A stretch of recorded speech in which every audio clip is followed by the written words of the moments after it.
또 그건데 비주얼이 놀랍죠.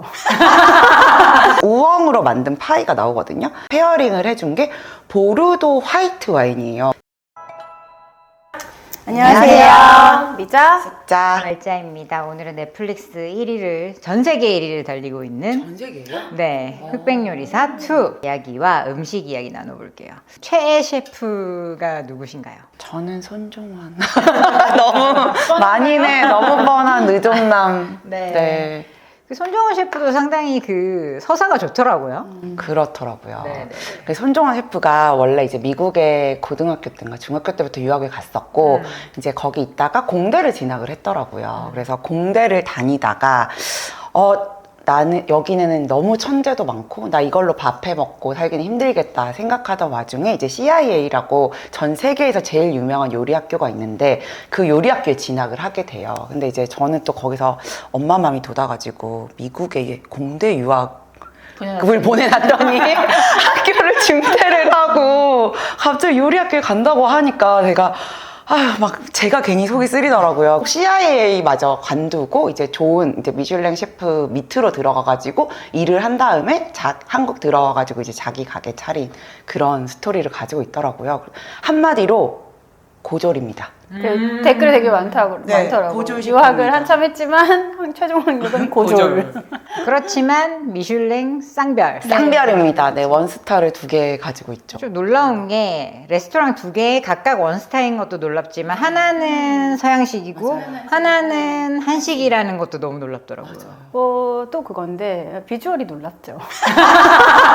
저는 어깨. 일단 키 너무 크고 184더라고요. 키도 되게 크고 운동 엄청 많이 크로스핏 한다고 봤는데 팔에 근육이 완전 장난 아니더라고요. 근데 하얘. 하얘. 하얀데 어깨가 넓고. 왕자님 스타일인데 그쵸. 키도 커. 키도 근데 요리도 잘해. 너무 그리고 되게 스윗해. 손이 너무 예뻐요. 맞아요. 너무 섬섬옥수 손가락에 되게 태도나 말하는 거나 이런 게 다들 여심을 사로잡을 수 있는 다양한 요소를 겸비한. 거기다가 심지어 영주권이 있는데도 불구하고 갔다 군대를 갔다가 맞아요. 지금 한국에서 활동을 하니까 깔 곳이 하나도 없는. 맞아요. 그러고 저는 또 이제 제이니까 이제 파워제이니까 제이를 되게 좋아하는데 살아온는가에서 이 셰프 2명이서 같이 연합해가지고 만드는 타임테이블 짜는 거?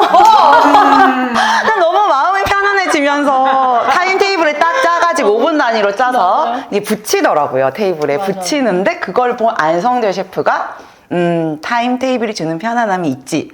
안성대 셰프도 좋아졌잖아. 같은 부류였군요. 그 둘이 같은 부류더라고. 그래가지고 내가 역시. 그래서 그 전에 그 요리 괴물이 네네네. 원래는 그 자기들 흑수저 팀전하고 막 이럴 맞아요. 때는 굉장히 우왕좌왕하면서 내가 할 걸 달라라고 맞아, 하면서 거의 맞아요. 화내듯이 얘기를 맞아요. 하다가 손종원 셰프가 업무 분장을 해주니까 굉장히 순종적으로 오케이 5분 안에 이거 하고 하는 게 너무 이 사람이 성격이 나빠서 그랬던 게 아니고 불안해서. 그리고 저는 또 거기서 마음에 들었던 장면이 30분 남겨놓고 이제 플레이팅을 시작하고 그 30분 남겨놓는 게 너무 마음에 드는 거예요. 이 제이의 입장에서는. 그 손종원 셰프를 냉부에서 처음 봤거든요. 맞아요. 네. 냉부에서 처음 나타났을 때는 잘 모르는 셰프니까 뭐지 했는데 할수록 그 모든 테이블을 치워가면서 15분짜리 요리를 하거든요. 그러니까 거기서 이제 손정원을 보다가 이 흑백 요리사를 보니까 이 정도 시간이면 뭐 충분히 하잖아. 약간 이런 느낌. 2시간, 그쵸. 그 요리 괴물이랑 같이 할 때, 이제 요리 괴물이 실수를 딱 했을 때 손정원이 하는 말이 있거든요. 제 역할은 당황하는 게 아니잖아요. 저는 이 문제를 해결하는 사람이잖아요. 라고 하는데 너무 멋있는 거예요. 그리고 되게 긍정적인 것도 너무 좋은 것 같아요. 그러니까 나쁜 점을 보는 게 아니라 좋은 점을 잘 치켜 세워줘요. 냉부에서도 그 셰프가 어떤 걸 하고 있으면 그거에 대해서 툭툭 던져주는 말들이 이 사람의 장점, 잘하고 있는 점 이런 거를 되게 잘 체크를 해주고 그거 보면 약간 나온산에서 코쿤이 그런 역할을 좀 잘하거든요. 좀 비슷한 결이 아닌가 그런 생각도 닮은 것 같아. 약간 하얗고 동글동글한 그러네. 그러니까 에서는 백수저가 굉장히 메인이 돼서 또 흑수저 팀이 어떤 그 스토리를 갖고 있는 캐릭터들이 좀 일찍 탈락을 많이 하면서 맞아요. 아기 맹수 귀여웠었는데 그때 프렌치 파파도 기억나고. 네. 눈물 났어요. 네, 그쵸. 저는 윤주모 좋던데. 윤주모님의 서사도 좀 재밌는 게 그 전에 이제 무슨 영화 제작인가 기획인가를 좀 하시다가 그쪽으로 가셨다고 하더라고요. 그래서 좀 전체적인 방향성이나 이런 걸 좀 잘 아시는 것 같아요. 음식도 좀 그런 방향성에서 약간 기획도 하고 사람들이 어떤 부분에서 매력을 느끼는지. 왜냐면 윤주모님이 처음에 통과를 했을 때도 술을 직접 빚어서 내리고 거기에 어울리는 한 상의 주한상이 굉장히 조화롭게 잘 어울렸다는 걸로 안성재 셰프에게서 생존을 받아내잖아요. 거기서도 이 사람이 그냥 단순히 요리만 잘하는 게 아니라 전체적인 걸 이렇게 건망할 수 있는 기획 같은 걸 좀 잘해요. 저도 약간 머리가 좋다고 생각했어요. 왜냐면은 그 미션이 주어질 때마다 그 미션을 주는 이유가 있잖아요. 그래서 왜 그 황태국 끓인 그 미션도 재료 하나 가지고 온전히 그 맛을 다 뽑아내는 그런 것들이 약간 뭐라고 하지? 문제를 정통하는 힘이 있다고 해야 되나? 그래서 그 문제를 정확하게 파악해서 그 문제에 부합하는 답을 내는 것 같아요. 요리를. 그래도 흑수저 중에는 알려진 셰프가 아니면서 흑수저 이번에 2에서 좀 아쉬웠던 게 너무 유명한 셰프들이 많이 유명하면 백수저, 조금 덜 유명하지만 굉장히 유명한 사람들이 흑수저로 나와서 좀 아쉬움이 있었다라는 부분이 있는데 윤주모님은 그것도 아니고 진짜 흑수저죠. 진짜. 근데 물론 그 가게 자체는 원래 맛집으로 소문이 났었다고는 하는데 그냥 알려지진 않았던 셰프계에서 아무도 모르던 분이 이제 나타난 그래도 흑수저로서의 좀 요리는 좀 잘하시는 편이세요? 아니요.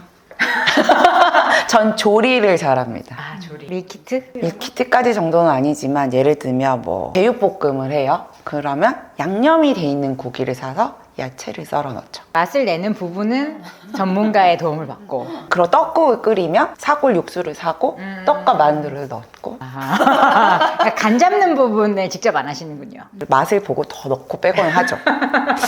가족들은 만족해요? 굉장히 만족합니다. 왜냐면 저는 맛있는 걸 잘 사거든요.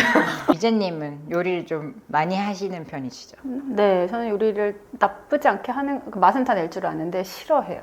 하는 걸 싫어해요. 똑같아. 나 요리 안 하는 삶이 인생의 목표 중에 하나잖아. 집안일 중에서 요리가 제일 싫은 것 같아요. 뭐 청소, 빨래, 요리 이런 게 있잖아요. 근데 요리가 제일 싫어요. 이유는 하루에 3번을 해야 되고 안 하면 안 되고 청소랑 빨래는 하루 이틀 건너뛴다고 해서 좀 지저분한 것만 안 보면 되지 문제 없잖아요. 근데 더더군다나 아이들 어렸을 때는 밖에 음식 사 먹이는 게 좀 꺼려지고 그럼 정말 하루 삼시세끼 밥을 차려야 되고 또 저희 애들은 같은 음식을 2번 잘 안 먹으려고 하니까 매일 3번 요리를 하는 게 정말 너무 지치다 못해서 지긋지긋해가지고 요즘에는 거의 안 하고. 근데 제가 그렇게 하고 또 바쁘다 보니까 남편이 원래 결혼했을 때는 요리 하나도 못했어요. 라면만 끓여 먹었는데 지금은 온갖 걸 다 섭렵해가지고 요리를 잘하시네요. 네, 되게 잘해요. 그래서 유튜브 같은 거 저보다 더 음식 채널 더 많이 보고 관심 더 많고 그래서 요즘에는 진짜 웬만한 것들은 다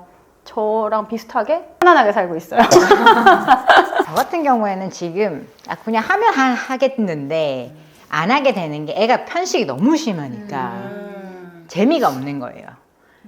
만들었을 때 아이가 잘 맛있게 먹어주면 요리가 늘 것도 같은데 사실 그걸 요리를 하기 싫음을 이겨내는 게 모성애인데 그게 안 돼요. 그러니까 뭐 그냥 맨날 고기 구워줘서 뭐 밥에다가 야채도 억지로 뭐 조금 썰어가지고 약간 익혀서 주면 그 정도? 그러니까 어떠한 요리라는 이름으로 내어진 걸 먹지 않기 때문에 편식하는 아동을 둔 엄마로서 요리를 안 하게 되는 핑계일 수도 있는데 어쨌든 잘 안 하게 되는 거예요. 예전에 어렸을 때 이제 저희 애들 동갑이어가지고 이제 미자님 집에 놀러를 갔어요. 근데 저희가 낮에 놀러를 갔는데 낮부터 놀다가 이제 해가 져가지고 저녁이 된 거예요. 근데 갑자기 어떡하지 애들 저녁 먹어서 데려가 하면서 미자님이 무슨 멸치랑 김이랑 깨랑 넣고 주먹밥을 뚝딱뚝딱 만들어줬는데 너무 맛있는 거예요. 내가 그때 너무 깜짝 놀라가지고 이거 네가 만든 거야?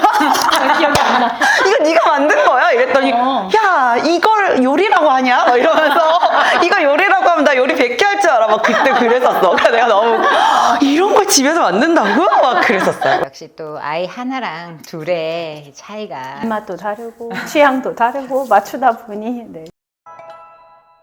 요리할 때 재료는 주로 어디서 사세요? 저는 쿠팡이요. 쿠팡과 컬리? 직접 가서 요즘은 잘 재료 고르고 이런 거 잘 안 하게 되죠. 저는 가끔 그거 할 때 있어요. 아파트 같은데 장터 설 때 그 야채는 안 사는데 두부를 즉석에서 만들어주는 그런 차가 올 때가 있어요. 너무 맛있어요. 정말 뜨끈뜨끈한 걸 해주는 거. 그거는 찌개 이런 데 넣으면 좀 아깝고 좀 비싸기도 한데 네, 그냥 완전 김치 그냥 볶아서 같이 먹으면 정말 맛있는 그런 두부 가끔 사고 재료를 거의 썩혀버리는 일이 많기 때문에 저희 남편이 저한테 냉장고 살인마라고 들어가면 다 죽어서 나온다. 시키지 마! 저는 저희 집 냉장고를 열면 정말 아무것도 없어요. 텅텅 비어 있어요. 이야, 그땐 참 많이 봤어요. 저는 홍콩에 있었으니까 거기는 사람들이 지금도 다 카트를 끌고 그러니까 헬퍼 아주머니든 아니면 그냥 주부든 다 장을 보러 가는 문화가 여전히 있어서 장 진짜 많이 보러 다녔는데 한국에 딱 왔더니 신세계가 열려 있는 거예요. 쿠팡은요. 그래서 그 이후로는 시장에 가본 적이 거의 없습니다. 파인다이닝 같은 그런 식당 그래도 우리 중에서는 그나마 좀 많이 찾아다니는 곳 있잖아요. 어디 가보셨어요? 제가 가본 데는 저 모수 투스타일 때 가봤고, 네, 투스타였어요. 언제예요? 투스타면? 23년. 제가 23년에 갔었는데, 그러니까 모수가 되게 스토리가 많은데 모수가 코스모스의 모수예요. 안성재 셰프가 그래요? 어렸을 때 봤던 코스모스가 너무 예뻐서 모수라고 이름을 지은 거고 사실 그 마크도 코스모스 꽃 모양이에요. 모수의 마크도. 난 뭔가 한자인 줄 알았는데. 그쵸. 그게 이제 모수. 제가 이제 예약해놓고 얼마나 공부를 했겠어요. 이렇게 비싼 식당을 가는데. 그래도 그렇고, 안성재 셰프는 그 전에 이제 셰프가 되고 나가지고 모수라는 식당을 샘플 안에 냈었어요. 내고 바로 원스타가 됐는데 바로 문을 닫고 사라졌어. 그러고 한국에 들어와서 모수 서울을 만든 거예요. 그래서 모수 서울 만들고 다다음 해인가 원스타, 그 다음 해에 투스타가 딱 됐거든요. 그래서 제가 예약했을 때만 해도 투스타였을 때여가지고 힘들게 예약을 해가지고 가고 너무 좋아가지고 내가 다시 가야지 하고 봤더니 3스타가 돼서 못 갔는데. 그 이후로 뭐 갈 수가 없고요. 그다음에 밍글스도 투스타일 때 가봤어요. 지금 또 3스타가 돼서 갈 수가 없죠. 그리고 이타닉 가든 가봤고 또 보셨나요, 셰프님을? 이타닉 가든 봤죠. 봤죠. 그때 전 냉부를 안 봐가지고 누군지 몰랐는데 되게 셰프 잘생. 손이 곱다 막 설명해주는데 손이 직접 나와서 설명해줘요. 뭔가 요리 하나 정도에는 이제 셰프님 직접 나오셔가지고 설명을 해주시더라고요. 근데 이제 이타닉 가든은 정말 그 손종원 셰프 같이 아름다운 음식. 위치 자체가 굉장히 고층이고 센터필드 고층에 있잖아요. 그러니까 경치가 너무 좋고 그 이제 강남을 쫙 내려다 보면서. 모수는 어떤 느낌? 그 지금 자리는 아니고 옛날 자리. 네, 저 옛날일 때 가봤거든요. 음식 구성이나 뭐 맛이나 이런 거는 뭐 좀 인상이 남았습니까? 인상이 남는 거. 일단 모수는 이제 예약이 된 손님만 당연히 가잖아요. 근데 이제 가면은 그 대저택이에요. 그 제가 가면은 이제 그 대저택의 앞에까지 이제 일하시는 분이 나와가지고 거기서부터 접객을 시작을 해요. 일단 굉장히 공간이 사치스럽게 넓어요. 모수도 그렇고 밍글스도 그렇고 그 두 개는 굉장히 디자인 요소가 없어요. 그 보통 파인 다이닝은 공간에 디자인을 하지 않아. 왜냐면 음식에 집중하라고. 그래서 정말 아무런 디자인이 없고 그냥 유리에 깨끗한 되게 깔끔한 식당이고 되게 넓어요. 그래서 옆 테이블이 굉장히 멀어가지고 아예 사람 말소리가 안 들릴 정도로 멀고 네, 되게 좋아요. 그래서 그리고 완전 오픈 키친이고 정말 물이 떨어지기가 무섭게 와가지고 계속 채워주는 정말 계속 누군가 나를 보고 있어. 근데 그게 막 하나도 거슬림이 없고 그리고 대화를 하면서 식사를 하면은 중간에 음식이 나오면 요리도 설명해주고 하는데 그거를 이제 끊고 설명하는 게 굉장히 서비스가 훌륭해요, 진짜. 그런 게 되게 다른 것 같아요. 저는 사실 음식보다는 그런 접객이나 서비스 같은 데서 너무 감동받았고, 그러고 이제 저는 파인다이닝 잘 못 가니까, 너무 큰맘 먹고 가니까 가면은 꼭 페어링 코스를 시키거든요. 그러니까 와인이나 주류 페어링을 시키는데, 모수가 압도적으로 페어링이 훌륭했어요. 그래서 모수를 가시면 꼭 페어링 코스를 시키기를 하겠습니다. 권해요. 제가 제일 인상적이었던 거는 이제 모수는 코스 중에 빵이 없거든요. 근데 사와도라는 이름에 뭔가 이제 하얀 동그란 게 나오는데 그게 아이스크림이에요. 먹으면 거기에 막 발사믹이랑 올리브 오일이 뿌려져 있는데 정말 빵 같아요. 그게 되게 약간 충격적으로 맛있었고, 그다음에 이제 우엉으로 만든 파이가 나오거든요. 파이 자체도 굉장히 맛있는데 그거랑 페어링을 해준 게 보르도 화이트 와인이에요. 잘 사람들은 보르도 하면 레드, 뭐 부르고뉴의 화이트를 많이 먹는데 보르도 화이트 잘 안 먹거든요. 근데 그거랑 페어링을 한 게 저는 약간 약간 너무 충격받아가지고 아직도 기억하고 있을 정도로 훌륭했습니다. 한 번도 경험을 못 해봐서 그런데 페어링 코스를 하면 그러면 각 코스 음식마다 술이 따로따로 나오는 거예요? 맞아요. 근데 그게 페어링도 뭐 4글래스, 4글래스, 뭐 6글래스 뭐 이렇게 정해져 있거든요. 그 고를 수 있고, 근데 그것도 이제 다 생각을 해가지고 페어링을 해놓은 거예요. 뭐 첫 번째, 두 번째 요리는 이 술이랑 먹고, 두 번째, 세 번째 요리는 이 술이랑 먹고, 그러고 페어링 코스를 먹으면 거의 술이 무한대로 나와요. 한 잔이 나오는 게 아니고 이렇게 페어링을 해서 다 먹을 때까지 계속 리필을 해주시거든요. 좋은 레스토랑은. 그래서 해볼만 해요, 진짜. 그게 4잔을 시킨다고 4잔을 마실 수 있는 게 아니에요. 계속 리필을 해줘요. 4잔도 못 먹으면 못 시키는데. 못 먹으면 여러분들 우리는 하지 마. 근데 외국에 되게 유명한 레스토랑 가면 주스 페어링도 있어요. 음식과 어울리는 주스를 그래, 무알콜 음료로 좀 해주면 좋겠어요.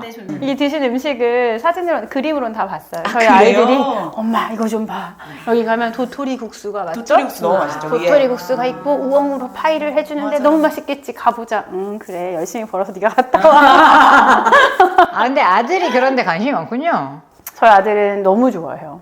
그래요? 너무 좋아하고. 아, 난 좋아했으면 좋겠어, 그런 거. 그러면 돈을 모아서 저기에 한번 데려가야지 하는 그런 재미도 있지 않겠어요? 저는 이제 이런 거 너무 좋아하는데 저희 남편이 음식은 맛있는 거 하나만 뽀개는 약간 이런 스타일이거든요. 그러니까 저랑 전혀 결이 다르잖아요. 근데 이제 저는 이제 아들이 태어났는데 저희 아들이 다행히 저랑 비슷한 결인 거예요. 그래서 제가 얘를 데리고 어릴 때 엄청 좋은 레스토랑에 많이 다녔어요. 나는 너무 맛있는 거 먹고 싶은데 사실 금액이 좀 부담스러우니까 친구들한테 가자고 하기도 그렇고, 근데 얘는 이제 다 따라가고 어렸을 때부터 많이 먹었기 때문에 2인분을 시켜도 충분히 먹을 수 있어서 둘이 엄청 좋은 데를 많이 다녔거든요. 근데 얘가 이제 사춘기가 딱 되더니 라면이 제일 맛있다는 거예요.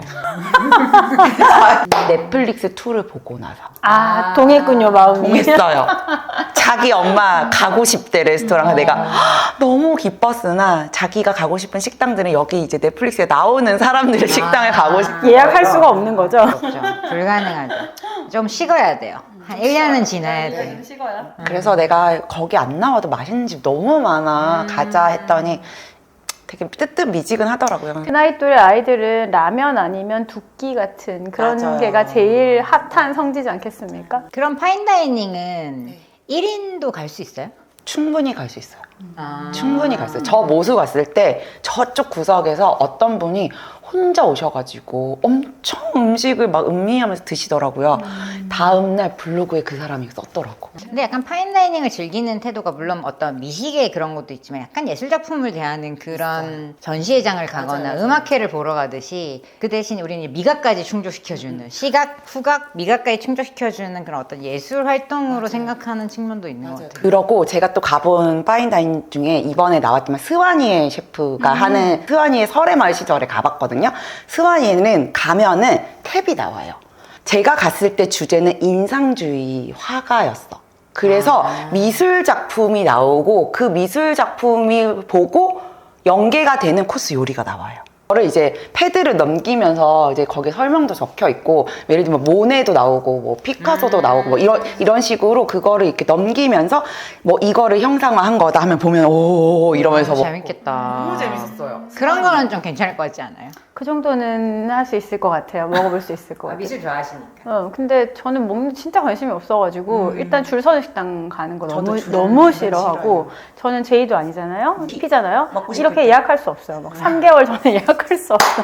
언제 뭐 가고 싶을지 어떻게 알아? 그래서 이런 식당 가고 싶다는 생각을 해본 적도 없고 그랬는데, 흑백 요리사 보면서 어떤 맛일지 궁금하다. 저렇게 막 피스 몇 개 되지도 않잖아요, 파인다이닝은. 근데 그런 거를 만들기 위해서 저렇게 피땀 흘려서 뒤에서 막 이렇게 요리를 해가지고 내오는 저게 어떤 맛일지. 또 그 요리사들은 다 이렇게 향을 맡고 냄새를 맡고 음식을 먹잖아요. 우린 보통 안 그러는데 어떤 향이 나고 어떤 식감이 있고 어떤 맛이 나는지 궁금하다는 생각이 들긴 하더라고요. 뭐 최후의 만찬 네. 이라든지 아니면 우리 정물화 같은 거 네. 명화를 보면 음식을 그림에 담아놓은 그런 고전 명화 같은 것들이 많이 있잖아요. 그런 거 볼 때마다 이 시절에 이 음식은 어떤 맛이 났을까 그런 궁금증이 생기더라고요. 생각해 본 적이 없네요. 레오나르도 다빈치가 그린 최후의 만찬에 있는 뭐 요리가 화려하진 않아요. 그냥 뭐 빵, 와인 뭐 요 정도만 있는데 그 시절에 그 빵이라는 것은 굉장히 거칠었을 것이고 그렇죠. 달지 않을 것이고 버터도 많이 안 들고. 그때 이제 그 예수님이 앉아서 제자들과 이야기를 나누면 물론 그때 주제는 음식은 아니고 이제 뭐 누군가의 배반과 앞으로의 뭐 그런 이야기겠지만 어쨌든 그때 나오는 그런 음식들이 어떤 형상과 어떤 맛을 냈을까 그런 거에 좀 궁금하긴 하더라고요. 네, 조금 우리 한 소끔 떨어지면 한번 예약해 주시고요. 예약해 주시고 저한테 노티스를 주시면 가봅시다. 페어링은 혼자 하고 우리는 그냥 한 모금씩 마시면 되잖아. 한 모금씩. 얻어서 먹으면 그래. 향 한번 맡고 먹고 하면 되잖아. 혼자 식사 잘 하시는 편이에요? 저는 뭐 중학교 때부터 연습했어요. 친구가 그 김혜수 배우님이 그 김혜수의 플러스 유 기억나죠? 토크쇼, 토크쇼. 거기에 MC를 하셨는데 그때 너무 인상적인 말을 하셔가지고 당시에 남자친구를 기다리는데 그때는 핸드폰이 없었던 삐삐도 없었던 때였잖아요. 그래서 그러니까 그분이 첫 번째 남자친구를 사귀었을 때니까 그래서 너무 30분 넘게 길거리에 자긴 배우인데 기다리고 있어서 너무 화가 나가지고 배도 너무 고프고 막 추웠나 더웠나 아무튼 밖에서 기다리고 있는데 헐레벌떡 남자친구가 뛰어와서 너무 미안해 밥은 먹었어? 이렇게 물어봤는데 김혜수 배우님이 혼자서 밥을 어떻게 먹어? 당연히 못 먹었지? 하고 이렇게 화를 냈다는 거예요. 그랬더니 그 남자친구분이 혼자서 밥을 왜 못 먹어? 혼자서 밥을 못 먹는 사람은 아무것도 혼자서 할 수가 없어. 이렇게 그 당시에 얘기를 하셨다는 거예요. 저는 그 플러스의 그 멘트를 보고 너무 충격을 받아가지고 그렇지. 밥을 왜 혼자서 못 먹지? 한 번도 해본 적 없는데 연습을 해봐야겠다. 근데 좀 부끄럽잖아요. 중학생인데. 그래서 그때 롯데리아 이런 데 가가지고 처음에는 감자튀김이랑 콜라만 시켜서 이렇게 이어폰을 끼고 약간 시선이 이어폰이 필요했죠. 그래서 시선이 이렇게 신경이 쓰이지만 사실은 다 관심 없는데 당시에는 그렇지 않으니까 그래서 그런 거 먹어보고 그다음에 좀 익숙해지고 나면 다음엔 햄버거도 먹어보고 그다음에 분식집 가서 김밥도 시켜보고 그렇게 연습을 했어요. 그래서 나중에 한 대학교 때쯤 되니까 아무렇지도 않게 그러니까 고기 구워 먹고 이런 건 해본 적은 없는데 웬만한 식당 가서는 혼자 먹는 거에 아무렇지 않게 굉장히 중학교 때 그런 통찰력이 있으셨네요. 최근에 우리 친한 동생이 있는데 그러니까 40이 넘은 상태였어요, 둘 다. 근데 그 친구는 물론 커피숍이나 이런 데 가서 샌드위치 이런 정도는 먹어봤지만 정식 식당이나 가서 혼자서 밥 먹은 적이 단 한 번도 없다는 거예요. 지금까지. 물론 그 친구가 굉장히 인싸고 친구가 많고 지내는 그런 성격이긴 하지만 보통 학식부터 혼자 먹어보지 않나요? 대학교 때? 늘 시간이 같이 맞는 건 아니니까. 근데 그게 되게 가치관의 차이가 크더라.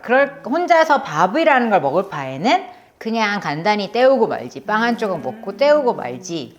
라고 식사는 누군가와 같이 하면서 즐겁게 대화를 나누면서 해야 의미가 있지.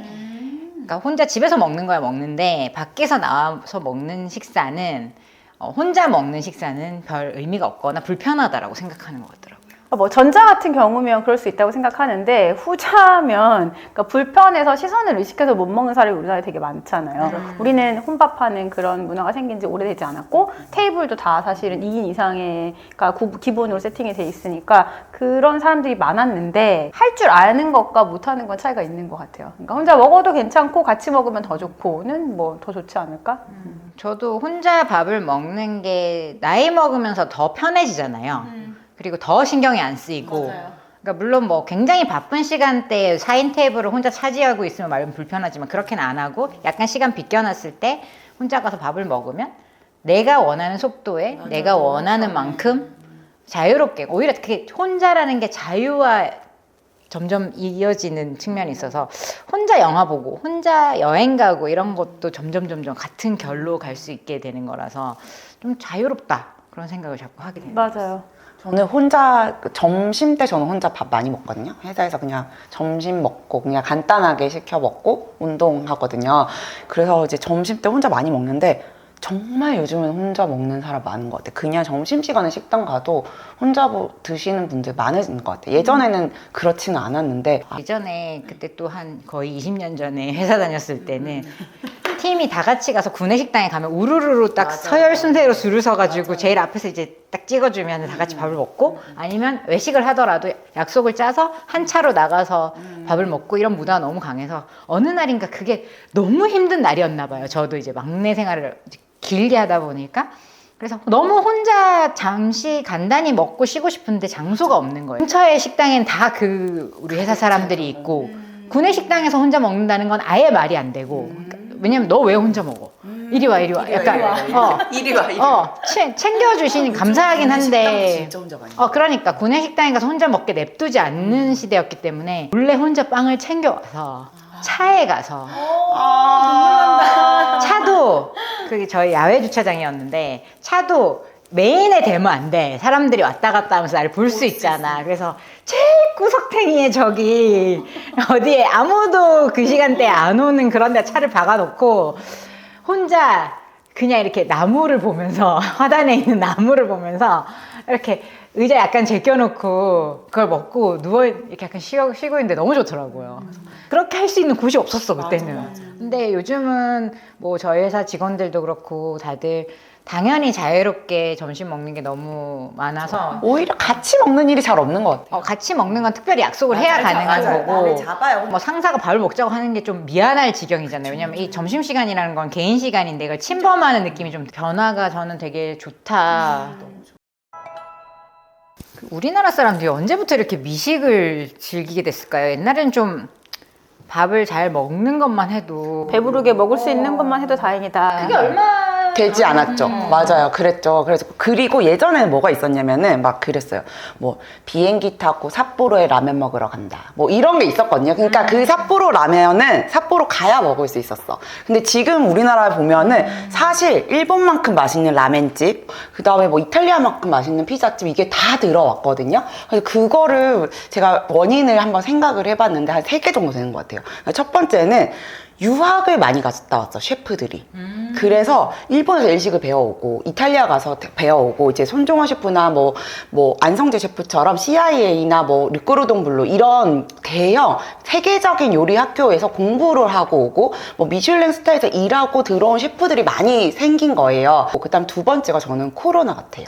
코로나 때 사람들이 해외여행을 못 가게 되고 이러면서 그 돈을 미식에 쏟아 부은 것 같아요. 저도 그때부터 이제 파인다이닝을 가기 시작했고, 왜냐면 이제 해외는 못 가는데 약간 그런 너무 뭔가 그런 해외적인 정치를 느낄 수 있는 뭔가를 해보고 싶은 마음이 있고, 그때 파인다이닝이 확 큰 것 같아요.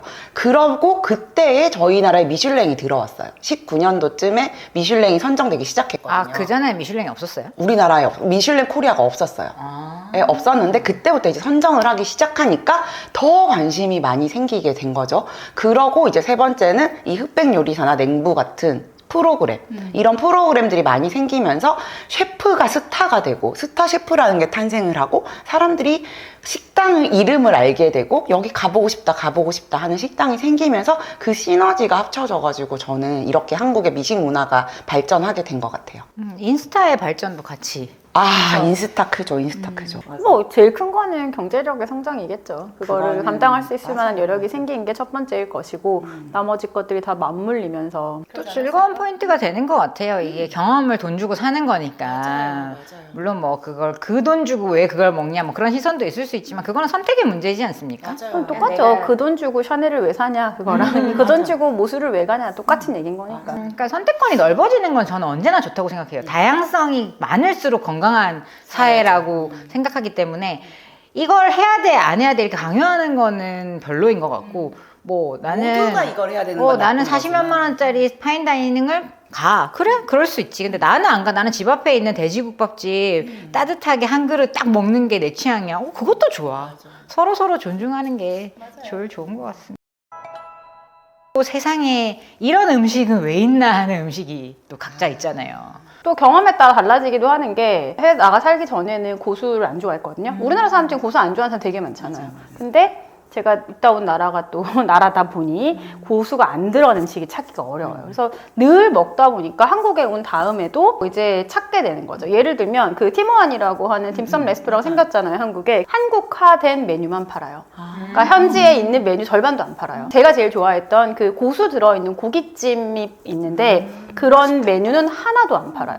그래서 오히려 이제 그 몇 년 살다 오고 나니까 고수를 좋아하게 되는, 고수 같은 음식을 찾게 되는. 네, 그다음에 마라 맛도 우리나라 이렇게 선풍적인 인기 없기 전에도 마라에 되게 익숙해져서 마라 든 거 좋아하게 되고, 그러니까 그 경험에 따라 달라지는 것도 있는 것 같아요. 맞아요. 저도 세상 이해 못하는 이제 맛있는 음식이 평양냉면이었거든요. 근데 저희 남편과 저희 아들은 평양냉면 덕후예요. 그래서 정말 늘 평양냉면을 찾아다니고 거의 뭐 서울에 있는 거의 모든 집을 다 가봤다시피 할 정도인데, 저는 가서 늘 만두, 빈대떡 이런 거 먹어요. 그 메뉴가 어떤 게 맛있나, 뭐 불고기가 맛있고 뭐 이런 건 다 아는데 정말 냉면은 갈 때마다 먹지만 맛이 없었거든요. 근데 올 여름에 제가 필동면허게 좋아요. 저 좋아요. 필동면허게 제가 이제 일본에서 친구가 왔는데 그 친구가 필동면허를 꼭 가고 싶다고 했는데 필동면 줄을 안 서면 안 되잖아요. 근데 또 부모님을 모시고 왔어. 그래서 내가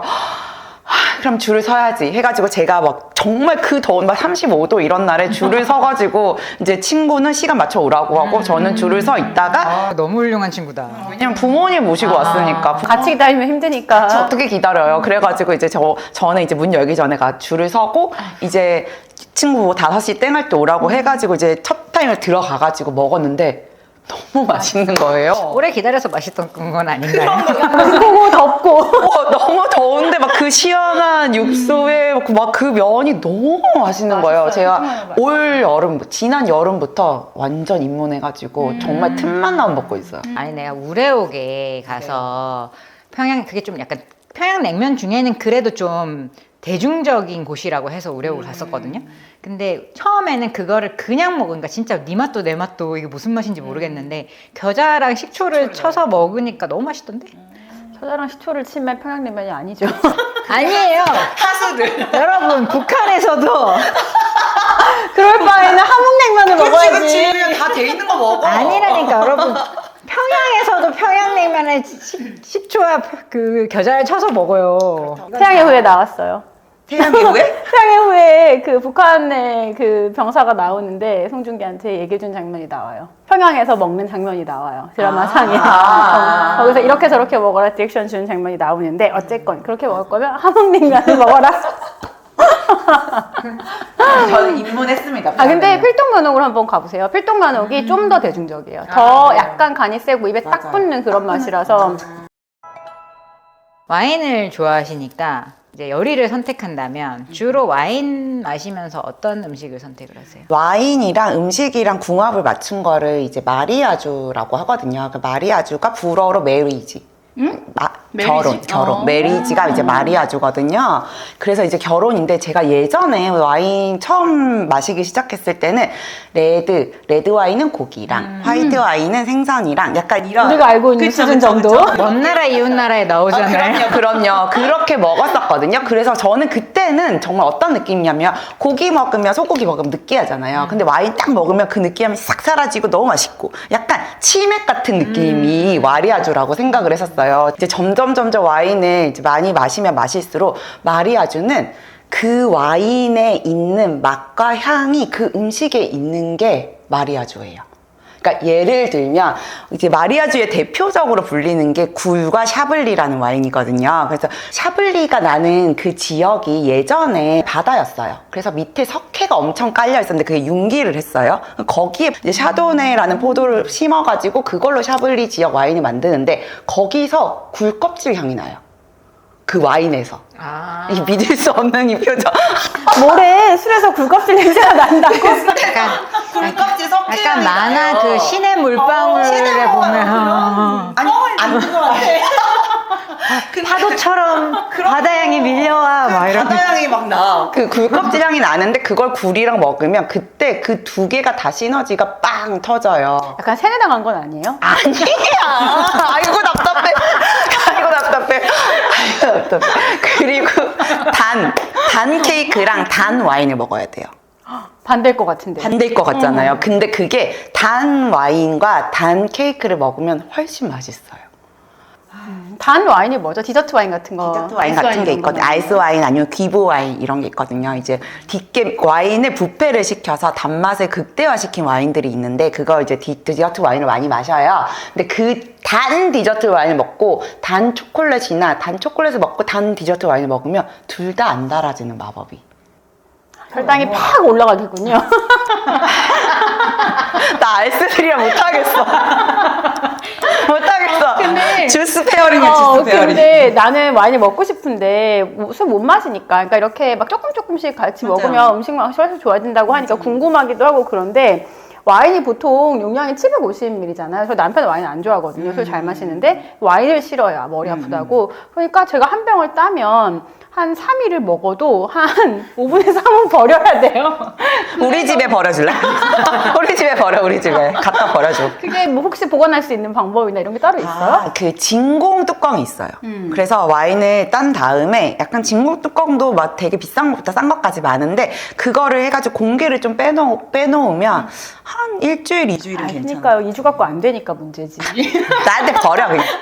그러니까 나는 궁금해. 와인을 사이즈를 작은 병에 팔면 안 돼요? 작은 병도 있어요. 하프 바틀이 있어. 그건 맛에는 차이는 없는 거죠. 맛의 차이는 없지만 보통 이제 우리도 김치 같은 거 숙성, 김치라고 생각하면 되거든요, 와인은. 그래서 작은 통에 숙성하는 거랑 큰 장독대에 숙성하는 거랑 맛이 다르잖아요. 그래서 큰 병에 든 와인일수록 맛이 있어요. 아니 근데 이미 숙성이 오크통에서 된 거를 담아서 팔잖아요. 맞아요. 오크통에서도 숙성하고 병입한 다음에도 숙성을 하거든요. 근데 문제는 옵션이 너무 적어요. 하프로 나온 거는. 맞아, 많이 몇 개 없어요. 없어. 되게 그러니까 와인을 좋아하시는 분들은 이런 걸 고민하지 않으니까. 우리 같은 알스들이나 고민은 한 병 따면 금방 먹으니까. 먹방 보세요? 저는 좋아해요. 뭐 어찌 제일 대표적인 거 쯔양 거 되게 부부는 먹는 것도 안 좋아하는데 그런 거 왜 보는 거야? 만족? 대리만족? 나는 못 먹지만 그래서 진짜 그것도 신기하네. 보고 햄찌라고 요리해가지고 하는 그것도 있고 햄찌 1000만 넘지 않아요? 넘어요. 햄지였나 봐요, 햄지. 그래서 직접 요리해가지고 먹방 하시는 그 여자, 그분이 쯔양보다 1000만 먼저 넘었어요. 맞아. 그래서 그분도 있고, 그 다음에 복희라고, 복희 모르시나요? 그것도 1000만 넘어요. 그분은 많이 안 먹어요. 맨 처음에 시작 예쁘게 생기셨는데 되게 맛있게 한 1.5인분을 딱 끝내는 그런 걸로 처음에 시작을 했는데 이게 또 보다 보면 사람들이 복스럽게 많이 먹기를 바라다 보니까 요즘에는 한 2, 3인분 정도 먹더라고요. 근데 아무튼 그분은 막 찌양만큼 이렇게 대식할 수 있는 분은 아닌데 그것도 되게 그 다음에 뭐 연예인들이 하는 성시경 먹을 텐데 그거 되게 좋아하고 입 짧은 햇님 그것도 또 다른 결에 많이 드시는 분 네, 그런 거 약간 부러운 것도 있어요. 저는 소화 잘 못하잖아요. 그래서 나는 조금만 먹어도 잘 체하는데 어떻게 저렇게 라면 20봉을 저렇게 아무렇지도 않게 먹고 끝나면 케이크를 또 먹고 저렇게 할 수가 있지? 약간 신기함도 있고 부러움도 있고 저도 먹방을 되게 예전부터 많이 보던데 저희 남편이 옛날에 1세대 먹방들이 있었어요. 그 전에 이제 유튜브로 넘어오기 전에 벤츠부터 해서 돈가스 체인 운영하시는 분이 있는데 지금은 안 하는데 그 남자 먹방러들 거를 몇 번 남편을 통해서 접해가지고 이제 알게 돼서 보다가 이제 힙합 쯔양 이쪽 라인으로 올라가다가 뭐 햇님도 보고 강만이라는 채널도 있는데 남잔데 엄청 대식가예요. 먹방계의 신사 같은 되게 깔끔하게 끝까지 국물까지 다 먹는 컨셉이거든요. 뭐 이걸 집중해서 본다기보다는 약간 자기 직전에 별 아무런 생각이 없어지는 뇌를 비우는 느낌? 보다 보면 그 음식 냄새가 막 나는 것 같아가지고 약간 그 오히려 음식을 안 먹고 싶어지는 느낌이 들더라고요. 나도 그런 경험 한 적 있어요. 다이어트 할 때 오히려 더 그래서 막 뭔가 내가 이미 먹은 것 같고 막 여기에 막 음식 조리 냄새나 연기가 가득 찬 것 같고 그런 느낌이 들어서 밤에 배고플 때 좀 보다가 이미 먹은 느낌을 약간 충족하면서 자게 되는 내가 약간 질린 것 같아. 라면 20봉을 먹는 걸 보면 여기까지 올라오는 것 같은 느낌? 그거는 소리를 안 켜고 봐도 되거든요. 그러면 애 옆에 재우고 소리 끄고 밝기 낮춰가지고 대충 봐도 되니까. 그리고 약간 그런 것도 돼요. 이거랑 같이 먹으면 왜 그분들이 연구 생각해가지고 그 조합을 가지고 오는 거니까 저거랑 같이 먹으면 되게 맛있겠다 이런 생각 아이디어도 얻을 때도 있고. 오늘 이렇게 넷플릭스 요즘 1위 프로그램 흑백요리사 2 이제 모티브로 해서 우리 음식과 요리 이야기까지 나눠봤습니다. 다음 시간에도 또 재밌는 이야기로 찾아뵙겠습니다. 고맙습니다. 감사합니다.